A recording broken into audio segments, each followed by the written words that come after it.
మా రాజకీయ కలాపాలు మేము చేసుకోలేమా, చేసుకోకూడదా? ప్రభుత్వ స్థానంలో మీరు ఎట్టా కడతారని మీరు అనొచ్చు. మీరు ప్రభుత్వ స్థానంలో కట్టారు కదా తీసుకుని, మీకు అనే హక్కు ఎక్కడుంది? మేము లీజుకు తీసుకునికి వెళ్ళారు నోటీస్ ఇవ్వడానికి, ఎనీ హ్యావ్, మీరు దేన్నైనా చేయొచ్చు. అది ప్రభుత్వం, నాట్ ఇండివిజువల్. ఆ ప్రభుత్వం డ్యూ ప్రాసెస్లో వెళ్ళాలి. ఏదైనా సరే, ఏ కట్టడానైనా. మా కట్టడాలన్నీ కూల్చేయదలుచుకున్నారు మీరు, okay, wonderful. Come to the law, according to law రండి. ప్రొవిజన్స్ ఉన్నాయి సిఆర్డీ యాక్ట్ ప్రకారం, లేకపోతే మరొక దాని ప్రకారం. According to you go.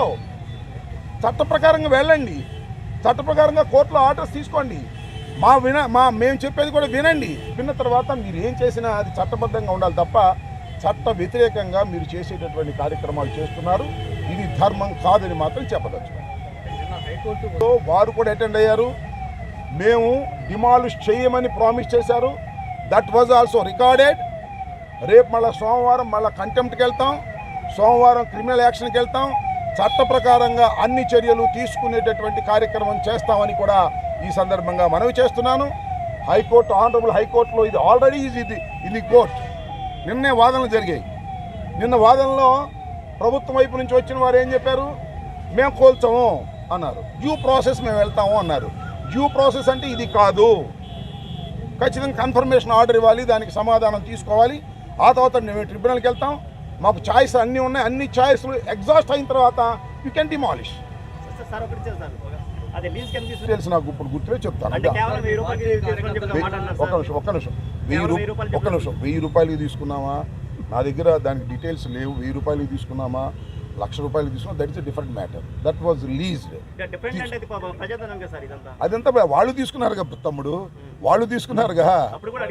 అప్పుడు కూడా అడిగా, ఇప్పుడు అడిగా, మంచిదే కాదంటలా. That is not the issue here. That is not the issue. ఈ కోల్చడం అనేది ఇష్యూ. మేము తీసుకోవడం తప్ప రైటా, that is a different matter. That will challenge it before the court. There is no problem at all. What I want to say, ఇవాళ కూల్చివేత చట్టబద్ధంగా జరగలేదు, డ్యూ ప్రాసెస్ ప్రకారం జరగలేదు, ఒక కక్ష సాధింపుగా జరిగిందనేది నా ఆరోపణ. అవును కాదో రాష్ట్ర ప్రజలు ఆలోచించండి. మేము ఓడిపోయి ఉన్నాం, 11 వచ్చాయి. Of course that is a different matter. ఒక్క విషయం నేను అవును ఫ్లో అవునాయి బాగా చెబుతూ అడుగుతూ నీకు ఛాన్స్ ఇస్తాను. మేము ఇవాళ ఓడిపోయి ఉండొచ్చు, శాశ్వతం కాదు కదా.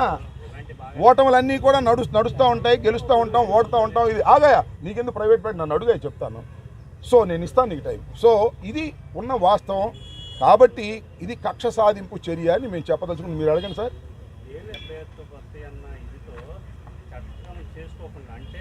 How you can say that will be in the కోర్టులో నేను చెప్పండి, కోర్టులో ఉంది. కోర్టులో నేను ఇక్కడ పాయింట్ మీరు అర్థం చేసుకోండి. పాయింట్ ఈజ్ కోర్టులో సిఆర్డీఏ అడ్వకేట్ వచ్చి మేము ప్రాసెస్లో వెళ్తాము, డ్యూ కోర్సులో వెళ్తాము, మేము డిమాండ్ చేయము అని నిన్న చెప్పారు. That was recorded. దాన్ని క్వశ్చన్ చేస్తున్నా. ఇక నువ్వు పొలిటికల్గా 100 మాట్లాడితే నేను సమాధానం చెప్పలేను. This is the court issue. Demolish అనుమతి లేదని కోర్టులో చెప్పబ్బా, లేకపోతే నువ్వు కూల్చేసేటగు ఉందా లేదా కోర్టులో చెప్తాను. దానికి ఇవాళ కేసు ఆర్గ్యుమెంట్ ఇక్కడ కాదు కదా. This is not the court. You can ask any question. I can say. అంతేగాని ఊరినే నువ్వేదో నీ ఇష్టం అడిగి నన్ను ఇబ్బంది పెట్టాలనుకుంటే ధర్మం కాదు. ఒక్కటి మాత్రం చెప్తున్నా, కోర్టులో డ్యూ ప్రాసెస్ అని చెప్పినటువంటి వారు డ్యూ ప్రాసెస్ చేయలేదు. ఇది చట్ట వ్యతిరేకం. నిర్మాణంలో ఉన్న కట్టడాన్ని నిర్దాక్షిణ్యంగా బుల్డోజర్లు, ఇతరత్రా ఉన్న వాహనాలను తీసుకొచ్చి సుమారుగా ఒక 2 గంటల్లోనే పూర్తి ఆ నిర్మాణాన్ని నేలమట్టం చేశారు. దాన్ని కూడా మేము చూసి రావటం జరిగింది. ఇది వైఎస్ఆర్ కాంగ్రెస్ పార్టీ ఆఫీస్ కొరకు నిర్మించుకోవాలనేటువంటి ఉద్దేశంతో రాష్ట్ర వ్యాప్తంగా అనేక ప్రాంతాల్లో ప్రభుత్వ స్థలాలను